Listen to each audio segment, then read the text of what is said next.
महाराष्ट्र में बीते कुछ दिनों से सियासी घमासान मचा हुआ है। पिछले 2 दिनों से राष्ट्रवादी कांग्रेस पार्टी यानी कि एनसीपी सुर्खियों में बनी हुई है। जारी कलह के बीच एनसीपी नेता अजित पवार के गुट ने बड़ा दावा ठोका है। अजित पवार गुट का दावा है कि उनके साथ 40 विधायक हैं। यहां तक कि उन्होंने पार्टी के नाम और सिंबल की लड़ाई चुनाव आयोग में भी लड़ने की तैयारी कर ली है। लेकिन इन सबके बीच सबसे ज्यादा खास बात तो ये है कि भले ही अजित पवार ने शरद पवार के साथ बगावत की हो, लेकिन वह अपने चाचा के प्रति नरम रुख अपनाए हुए हैं। इतना ही नहीं, अजित पवार अब शरद पवार के नाम और फोटो की मदद से आगे बढ़ने की कोशिश कर रहे हैं। एक तरफ जहां अजित चाचा के साथ बगावत कर रहे हैं, तो दूसरी ओर चाचा के नाम और चाचा की फोटो को लेकर चाचा से ही बगावत पर उतर आए हैं। आखिर क्या वजह है अजित पवार बगावत के बाद भी चाचा के नाम का इस्तेमाल कर रहे हैं? आइए आपको बताते हैं। एनसीपी नेता अजित पवार समेत छगन भुजबल और प्रफुल्ल पटेल और उनके गुट के सभी नेता अभी भी शरद पवार के प्रति नरम नजर आ रहे हैं। माना जा रहा है कि यह सब अजित गुट की रणनीति के तहत हो रहा है। यही वजह है कि भले ही शरद पवार ने राज्यसभा सांसद प्रफुल्ल पटेल को पार्टी से बाहर का रास्ता दिखा दिया है, लेकिन इसके बावजूद पटेल ने शरद पवार को राजनीतिक गुरु बताया है। प्रफुल्ल पटेल ने कहा है कि शरद पवार हमारे मेंटर और गुरु हैं। हम हमेशा उनका और उनके पद का सम्मान और आदर करेंगे। वह हमारे लिए पिता के सम्मान है।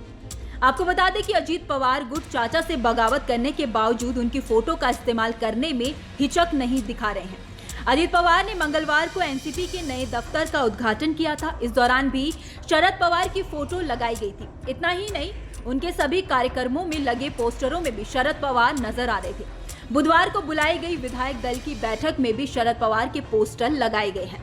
हालांकि शरद पवार ने मंगलवार को उनकी फोटो का इस्तेमाल करने पर आपत्ति जताई थी। वहीं शरद पवार की आपत्ति के बावजूद बुधवार को अजित पवार खेमे की बैठक के दौरान लगे पोस्टरों में उनकी फोटो का इस्तेमाल किया गया। वहीं जब प्रफुल्ल पटेल से इस बारे में पूछा गया तो उन्होंने कहा कि हम उनकी तस्वीर का इस्तेमाल अनादर के लिए नहीं कर रहे, बल्कि हम उनके प्रति अपनी श्रद्धा दिखा रहे हैं। आपको बता दें कि जैसे शिवसेना का वजूद ही बाला साहेब ठाकरे और उनकी विचारधारा से है, उसी तरह से शरद पवार ने एनसीपी की नींव रखी थी। कांग्रेस जैसी पार्टी से अलग होकर एनसीपी को शून्य से कई बार महाराष्ट्र की सत्ता तक पहुंचाया। शरद पवार की वजह से ही पार्टी का कैडर एनसीपी के साथ है। ऐसे में अजित पवार यह दिखाने की कोशिश में लगे हैं कि भले ही मुद्दों को लेकर उनके टकराव है, लेकिन वह अभी भी शरद पवार से अलग नहीं है। यही वजह है कि उन्होंने अपने गुट की एनसीपी के महाराष्ट्र अध्यक्ष का ऐलान तो किया, लेकिन जब अजित से पूछा गया कि एनसीपी का राष्ट्रीय अध्यक्ष कौन होगा, तो इस पर अजित ने कहा कि क्या आप भूल गए हैं कि शरद पवार पार्टी के राष्ट्रीय अध्यक्ष हैं। खैर, इस पूरी खबर पर आपकी क्या राय है, आप हमें कमेंट बॉक्स में जरूर बताइए। वीडियो अगर पसंद आया हो तो वीडियो को लाइक और शेयर करना ना भूलें। बाकी देश दुनिया की तमाम बड़ी अपडेट्स के लिए देखते रहिए न्यूज नेशन का डिजिटल प्लेटफॉर्म। धन्यवाद।